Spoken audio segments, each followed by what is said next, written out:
Olá, hoje nós vamos estudar os capítulos 5 a 7 do livro de Neemias, versículos 1 a 5 do capítulo 5.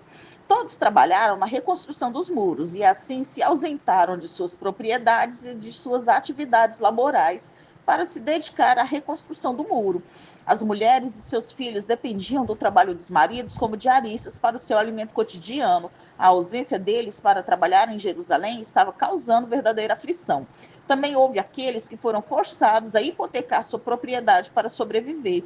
Os empréstimos da hipoteca seriam pagos normalmente no outono, no tempo da colheita, mas com os homens trabalhando em Jerusalém durante o mês de agosto e início de setembro, muitos estavam sendo despejados. Houve ainda aqueles que tomaram dinheiro emprestado para pagar o tributo do rei.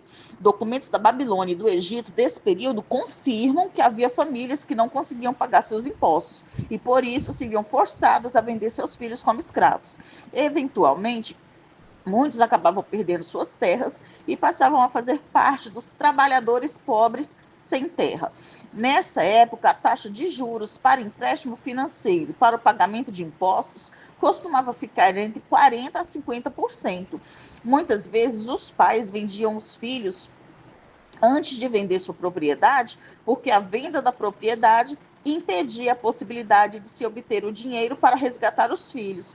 A situação era ainda mais crítica para as filhas vendidas como escravas, porque seus donos ou os filhos destes podiam forçá-las a se casar. Além disso, elas também eram mais suscetíveis à exploração sexual. Versículos 6 a 11. A lei proibia não somente a usura, mas também a cobrança de juros de qualquer espécie no caso de pessoas necessitadas. Emprestar aos pobres era considerado um ato de bondade, mas era errado tirar proveito dos pobres, como estava acontecendo. Neemias usa a ironia dos judeus, sendo redimidos do exílio, para serem vendidos como escravos por seus próprios irmãos.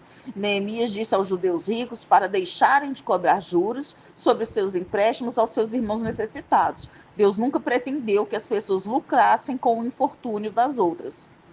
Versículos 12 e 13. A consciência dos culpados foi tocada pelas palavras de Neemias, tanto que o temor, vergonha e contrição os fizeram jurar pelo resgate das dívidas e restauração das propriedades e dos juros, inclusive libertando os escravos. Esse cancelamento das dívidas promoveu a união de ambos os lados do compromisso. Os processos eram consumados formalmente quando as pessoas envolvidas faziam um juramento solene diante dos sacerdotes, que seriam fiéis a esse compromisso. Neemias sacudiu as suas vestes e esse ato simbólico era uma maldição. Neemias pronunciou que qualquer um que não mantivesse sua promessa seria igualmente sacudido e vazio, perdendo tudo aquilo que possuía. Versículos 14 a 19. De 445 a.C. até 433 a.C., foi o período de 12 anos do primeiro mandato de Neemias como governador. Depois ele foi chamado de volta à corte persa e em seguida voltou a Jerusalém para ocupar um segundo mandato como governador de duração desconhecida. Um governador tinha o direito de cobrar impostos para o seu sustento pessoal. Neemias abriu mão desse direito visando o benefício do povo. De acordo com os costumes persas, Neemias, como governador, tinha que hospedar os oficiais sob a sua autoridade e também os dignitários vindos de outros países. Os alimentos listados no versículo 18 poderiam ter alimentado centenas de pessoas. Neemias era tão generoso quanto rico. Neemias faz uma oração pedindo que o Senhor se lembre dele. Isso era tudo que ele podia pedir a Deus pelos muitos anos de serviço e bênção para o povo na restauração. Agora nós vamos estudar o capítulo 6, versículos 1 a 4 do capítulo 6. Os inimigos de Israel quiseram que Neemias os encontrasse em alguma aldeia no vale de Ono, planejando cessar a obra ao assassiná-lo, mas ele foi sábio o suficiente em recusar. Neemias enviou-lhes mensageiros que disseram em seu nome: faça uma grande obra, de modo que não poderei descer. Os opositores fizeram a mesma proposta 4 vezes, mas ele recusou-se em cada ocasião. Versículos 5 a 7. As cartas normalmente eram seladas, mas Sanbalate queria que essa carta fosse pública, tentando de qualquer modo parar a obra da reconstrução. A acusação dele era plausível. Os muros estavam sendo reconstruídos, Judá tinha antecedente de rebeliões contra os seus senhores e Neemias era um líder habilidoso e apaixonado por sua terra natal. Versículos 8 e 9. Neemias veementemente nega as acusações, ao mesmo tempo que mantinha suas esperanças messiânicas de longo prazo, assim como muitos, sem dúvida, ele permanecia como um servo fiel de Artaxerxes. Neemias não tinha aspirações ao reinado, nem razão alguma para isso, pois não havia motivo para imaginar que ele fosse da descendência de Davi. Neemias vê a intenção real das manobras de Sanbalate e expressa a questão em foco. O trabalho não pode ser impedido pelos esquemas dos inimigos, e isso havia sido estabelecido desde o começo, porque a bondade do próprio rei havia sido assegurada pela providência de Deus. Versículos 10 a 14. Semaías pode ter sido não somente um profeta, mas também um sacerdote, o que lhe dava acesso ao templo.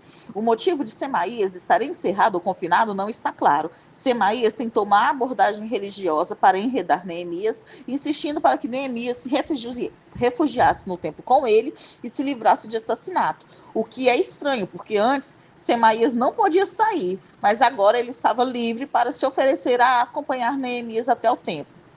Neemias não se deixou iludir por esse ardil religioso, cujo objetivo era intimidá-lo. Além do mais, se ele entrasse no templo, poderia ser executado, pois, segundo a lei, somente os sacerdotes podiam entrar no templo. Neemias sabia que por trás da profecia de Semaías estavam Tobias e Sanbalate, os quais, evidentemente, tinham persuadido outros a cumprir as suas ordens. Versículos 15 a 19. Em menos de 6 meses, Neemias tinha viajado de Suzã, na Pérsia, que é a atual Irã, até Jerusalém, e tinha completado sua missão de restauração do muro ao redor da cidade. Embora os inimigos de Neemias tenham tentado intimidá-lo, eles próprios é que temeram, compreendendo que a conclusão de uma tarefa de tal magnitude deveu-se à ajuda de Deus. O parentesco via casamento de Tobias com aqueles que trabalhavam no muro teria criado um canal natural de contrabando de informações sobre as circunstâncias em Jerusalém para os oponentes de Neemias. Agora nós vamos estudar o capítulo 7. Versículos 1 a 3 do capítulo 7. Embora o muro tivesse sido edificado e os portões assentados, o perigo não tinha passado. O fato de Neemias transferir os porteiros de suas posições no templo para a proteção da cidade é compreensível. A cidade murada era de fato uma extensão do pátio do templo. A menção dos cantores e dos levitas sugere que Neemias precisava que estes grupos, bem organizados, participassem da defesa da cidade. E ainda, com os aliados de Tobias bem estabelecidos na cidade, Neemias precisava de pessoas em quem pudesse confiar, como Anani e Ananias. No Antigo Oriente, as portas das cidades eram normalmente abertas ao raiar do sol e fechadas ao pôr do sol. Neemias recomendou que isso não fosse feito, por causa da hostilidade dos inimigos. De fato, as portas deviam permanecer fechadas até o calor da manhã, quando todos estivessem acordados e atentos. Quando as portas estivessem fechadas, elas deviam ser guardadas por sentinelas em postos de vigia e diante de suas próprias casas vulneráveis. Versículos 4 e 5. A maioria dos habitantes de Jerusalém antes do exílio tinha sido morta, deportada ou dispersa por causa da tomada de Jerusalém por Nabucodonosor em 586 a.C.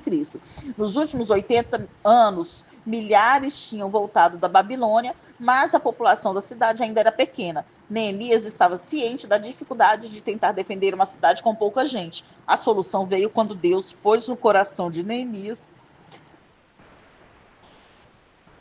a ideia de reunir o povo para registrar genealogias e, a partir daí, tomar as decisões necessárias. Versículos 6 e 7. Neemias descobriu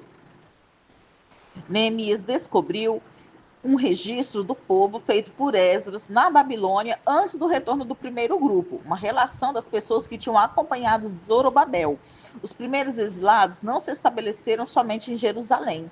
Muitos foram para suas próprias cidades, onde suas heranças estavam localizadas. Isso explica porque poucos se estabeleceram em Jerusalém. A cidade não foi edificada em sua plena capacidade e casas não foram construídas para encher os espaços vazios. Versículos 8 a 25. Aqui constam os nomes de famílias dos que retornaram. Eles são listados pelos nomes dos patriarcas familiares. Os repatriados são chamados de filhos destes líderes familiares. Versículos 26 a 38. Aqui, pessoas não são listadas pelas suas famílias, mas de acordo com o local de origem. Não tinham descendência registrada, mas sabiam os nomes das cidades de onde seus pais tinham sido levados para o cativeiro. Versículos 39 a 42. Nestes versículos estão sacerdotes que voltaram com Zorobabel, que equivaliam a cerca de 10% dos que retornaram no primeiro grupo. Versículos 43 a 45. Nestes versículos encontram-se os levitas, os cantores e os porteiros. Apenas 74 levitas retornaram. No grupo de cantores estavam incluídos os instrumentistas e líderes de adoração. Versículos 46 a 60. Havia os servidores do templo que carregavam água e madeira para os serviços do templo. Eles voltaram como servos de Salomão, que eram aqueles que foram dados ou consagrados, designados para servir no templo e sua adoração. Somente 392 servidores do templo e servos de Salomão retornaram com Zorobabel. Versículos 61 e 62. As genealogias eram muito estimadas por serem vitalmente importantes para que um judeu pudesse provar que era um descendente de Abraão e, portanto, parte do povo de Deus. Uma genealogia perdida colocava em risco a posição social de um judeu. Versículos 63 a 65. Os objetos sagrados, chamados Urim e Tumim, eram um meio de se conhecer a vontade de Deus. Se o nome de alguém não estivesse nas genealogias, ele ainda poderia ser admitido como um sacerdote se o Urim e o Tumim provassem que ele era um judeu e um levita. Não está claro se estes Urim e Tumim eram os originais que sobreviveram à destruição de Jerusalém ou se eram novos. Versículos 70 a 73. E isso ainda se refere ao governador de Israel no tempo dos registros dos primeiros exilados que retornaram sob Zorobabel. Nós terminamos aqui o estudo dos capítulos 5 a 7 do livro de Neemias.